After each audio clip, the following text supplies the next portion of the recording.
Levate.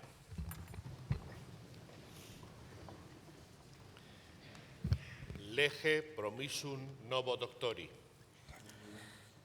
Promititis observare ed ad impere omnia et singula quae secuntur? Primo, sempet et ubicunque fueris.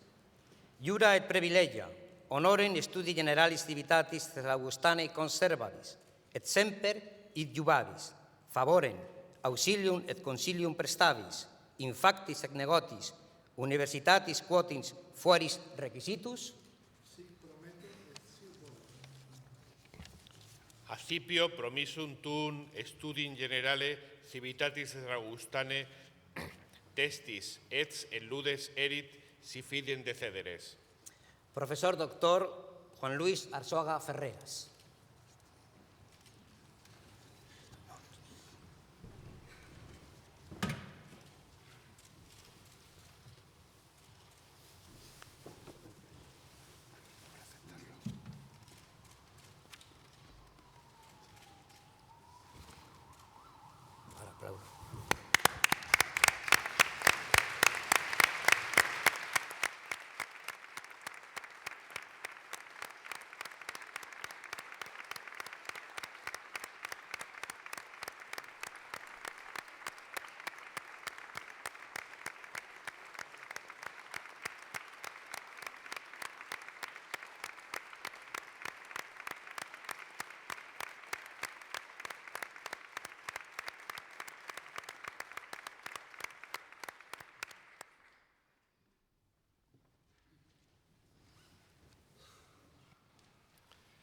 Sedete.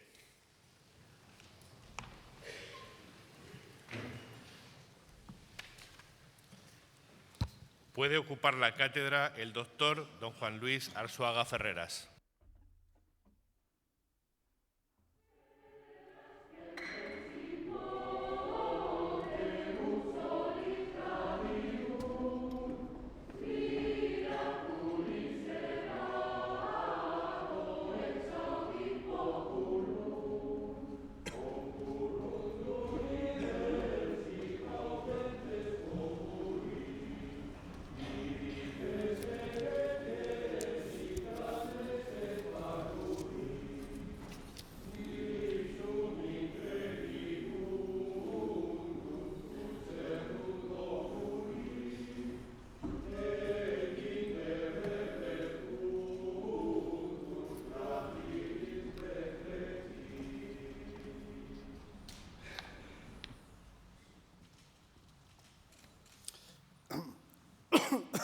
Querido rector de la Universidad de Zaragoza, queridos profesores, queridos amigos y familiares, no sé si alguien se merece tanta atención y cariño.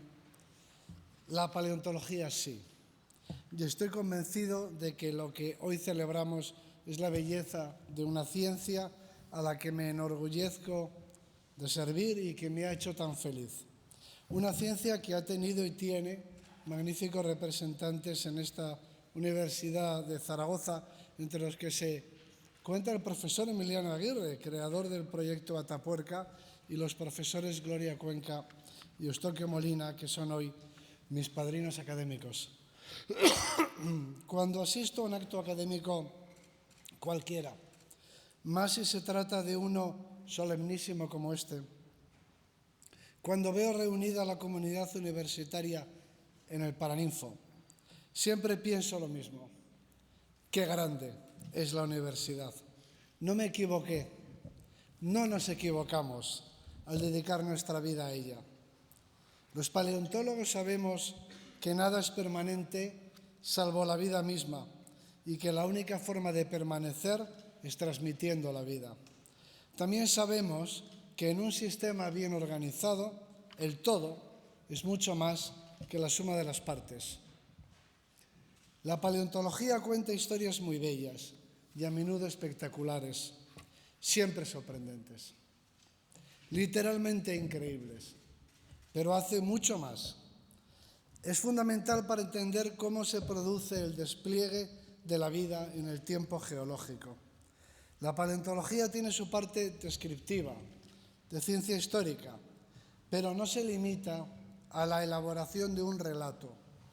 También se propone, lo mismo que las otras ciencias experimentales, conocer las causas de los procesos y explicarlos. Por eso, en lo que sigue, me centraré en las contribuciones de la paleontología a la teoría evolutiva moderna, porque ha sido muy importante el papel de la paleontología en el debate, y lo sigue siendo. Los fósiles no solo son la prueba de la evolución, son la única manera que tenemos de verla en acción. Viajamos hacia el futuro en un tren con el asiento mirando hacia atrás. No sabemos lo que vendrá, pero vemos lo que ha sido. Si volviera a empezar la vida en este planeta, ¿se repetiría a grandes rasgos su historia? Algunos autores piensan que sí, que el resultado final sería completamente el mismo, y otros piensan que sería completamente diferente. Estos se basan en que la historia de la vida se repite. En biología, a este repetirse se le llama convergencia adaptativa. Si miramos a nuestro alrededor, veremos que la biosfera está llena de especies que tienen un parecido superficial con otras especies con las que no están emparentadas en absoluto. Pero ¿qué son en realidad las adaptaciones y cómo se producen las convergencias adaptativas? Para contestar estas preguntas surgió en 1932 una metáfora poderosa, la de los paisajes adaptativos, propuesta por Sewell Wright, uno de los abuelos de la síntesis moderna de la evolución, también conocida como neodarwinismo. En la metáfora de Sewell Wright, aquellas combinaciones de genes que eran más adaptativas se podían representar en un mapa de curvas de nivel como los puntos más altos, los picos. A mayor altitud, mayor adaptación. Y las depresiones corresponderían a las combinaciones desafortunadas. Pero más adelante, en 1937, uno de los padres de la síntesis moderna, Theodosius Dobzhansky, tradujo el modelo de Wright a un modelo de paisajes ecológicos. Así, siguiendo el ejemplo que pone el propio Dobzhansky, todos los felinos, gatos, linces, pumas, leopardos, jaguares, leones, tigres, etc., aparecerían como una cadena de picos adaptativos, una sierra, porque todos estos gatos, grandes y pequeños, se parecen mucho en ecología, aunque las tallas varíen y también el tamaño de sus presas. El paleontólogo George Gaylord Simpson, uno de los padres de la síntesis moderna, llamaría más tarde zonas adaptativas a los grupos de especies que ocupan una región del paisaje adaptativo, un conjunto de nichos ecológicos próximos, como los felinos. Ahora bien, ¿en estos paisajes adaptativos abundan o son escasos los picos adaptativos? Esta es la cuestión fundamental, porque si proliferan, sería lo mismo que decir que las posibilidades ecológicas son casi infinitas, y en ese caso, la evolución no volvería a repetirse si empezara otra vez. De entrada, parece que en los paisajes adaptativos hay morfologías imposibles en cualquier tiempo y lugar. Podría ser incluso que las morfologías viables, las que de verdad tienen cierto sentido biológico, fueran muy pocas, una ínfima cantidad comparada con todas las combinaciones de rasgos posibles. Y por supuesto, hay morfologías que se repiten en el espacio y en el tiempo, por mucho que cambie el mundo, y es a esas a las que llamamos convergencias adaptativas. Es como si los organismos, en el curso de la evolución, exploraran los paisajes adaptativos, localizaran los picos de máxima adaptación y los escalaran. Esta metáfora visual de los paisajes adaptativos es la que lleva a algunos autores a afirmar que la evolución es predecible, que la historia de la vida se repetiría en líneas generales si volviera a empezar, incluyendo los cuadrúpedos terrestres, los mamíferoides y hasta los humanoides, siempre y cuando se disponga de tiempo suficiente. Harían falta unos 4.000 millones de años. Hasta ese punto es importante lo que decimos hoy aquí. Hay otra metáfora sugerente, similar en el fondo a la de los paisajes adaptativos, que procede del filósofo evolutivo Daniel Dennett. Tiene como punto de partida la biblioteca de Babel que imaginara el gran escritor argentino José Luis Borges. Pensemos en una biblioteca en la que se guardan todos los libros posibles de una determinada longitud. La inmensa mayoría no significarán nada, serán absurdos, unos despropósitos, pero uno de esos libros es el Quijote. Y hay cerca, a su alrededor, unos cuantos libros con versiones bastante parecidas, que difieren en pocas palabras. Otro libro, muy lejano, en las estanterías de la biblioteca de Babel, es Moby Dick, escrito en una lengua diferente, pero con el mismo alfabeto que el Quijote. El problema es que la biblioteca de Babel es desmesuradamente grande, pero no infinita. Y localizar allí el Quijote o cualquier otro libro, como por ejemplo esta lección, que también tiene que estar en la biblioteca de Babel, como cualquier libro posible, pasado, presente o futuro. Es como buscar una aguja en un gigantesco pajar. Jamás lo encontraríamos si no tenemos alguna ayuda, o una infinidad de tiempo, o las dos cosas juntas. Siguiendo con la metáfora, imaginemos ahora la biblioteca de Mendel, en la que están todos los genomas posibles de una determinada longitud. En realidad, la biblioteca de Mendel es una sección de la biblioteca de Babel, porque los genomas son libros escritos con un alfabeto de tan solo 4 letras, aunque su tamaño en número de caracteres y páginas es enormemente mayor que el de los libros normales. La inmensa mayoría de todos los libros de la biblioteca de Mendel son programas genéticos para seres vivos imposibles, del todo inviables. Solo unos pocos genomas tienen sentido y podrían ser, o han sido, programas genéticos de organismos reales. El famoso biólogo evolutivo Richard Dawkins, a su vez, imagina un inmenso museo de todos los animales posibles, solo unos pocos de los cuales son viables. En todo caso, ¿cómo se las ingenia la evolución para localizar los organismos que son viables en la biblioteca de Mendel, en el Museo de todos los animales posibles de Dawkins o en los paisajes adaptativos de Sewell Wright? ¿Cómo navegar por todos esos espacios? La respuesta es siempre la misma: por medio de la selección natural. Pero ¿hasta dónde se pueden llevar estas metáforas? ¿Son los paisajes adaptativos anteriores a la llegada de los organismos a ellos? Por ejemplo, podríamos imaginar que la tierra firme tenía su paisaje adaptativo listo para cuando los peces de aletas lobuladas, los arcopterigios, accedieran a ella. Y que lo que ocurrió después era poco menos que inevitable, porque esas cimas ya estaban disponibles. Los paisajes adaptativos serían espacios virtuales que no están en ninguna parte y de hecho pueden estar en varios sitios al mismo tiempo o en el mismo sitio en diferentes tiempos, como cuando se dan convergencias adaptativas entre las especies de distintos continentes o de distintas épocas. Así que debemos preguntarnos, ¿son los paisajes adaptativos mundos platónicos?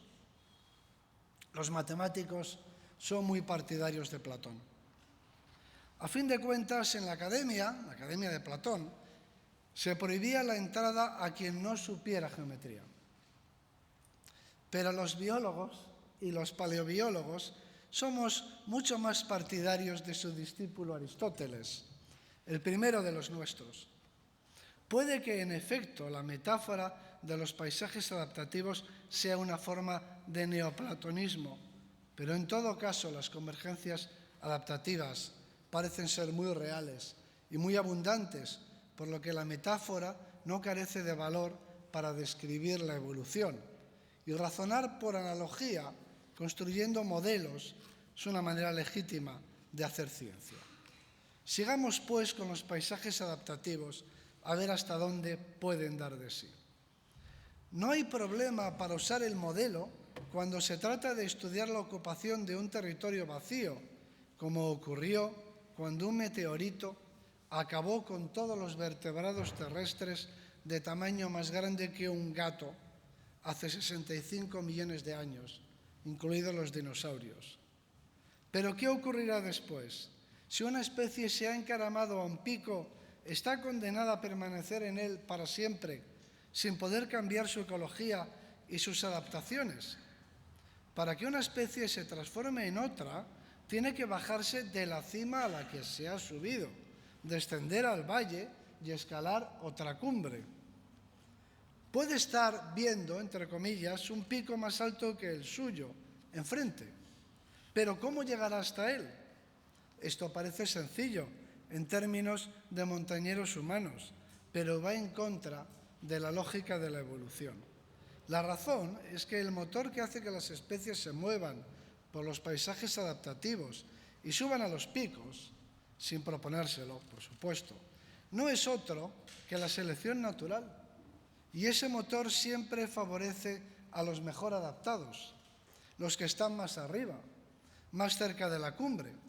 Para que una especie descienda a un pico de adaptación, deberían verse favorecidos por la selección natural los peor adaptados, los que están más abajo, los que tienen un diseño pésimo. Estamos, pues, atrapados en lo alto de un pico. Y es que los paisajes adaptativos son sin duda una interesante representación de la biodiversidad, un buen retrato de cómo son las especies y los nichos ecológicos en la actualidad, pero los mapas topográficos son estáticos, están fijos, así que tendremos que hacer que se muevan si pretendemos que reflejen la evolución. Vamos a poner los mapas en movimiento. Mi muy admirado George Gaylord Simpson distinguía 3 modos evolutivos en su histórico libro Tempo and Mode in Evolution de 1944. El segundo modo de Simpson es la evolución filética y nos concierne de lleno a los paleontólogos. Se trata de la transformación gradual y continua a lo largo del tiempo, de forma insensible, de unas especies en otras, permaneciendo casi siempre dentro de la misma zona adaptativa. Para Simpson, este modo filético es, con mucha diferencia, el más frecuente e importante de la evolución, el que más sobra. Simpson pensaba que las causas principales de ese movimiento casi rectilíneo de la especie eran los cambios ambientales y describe la evolución filética como una población cambiando lentamente en respuesta a una zona adaptativa en deriva. Para Simpson, los paisajes adaptativos no son estáticos, sino que se modifican a lo largo del tiempo, eso sí, muy lentamente.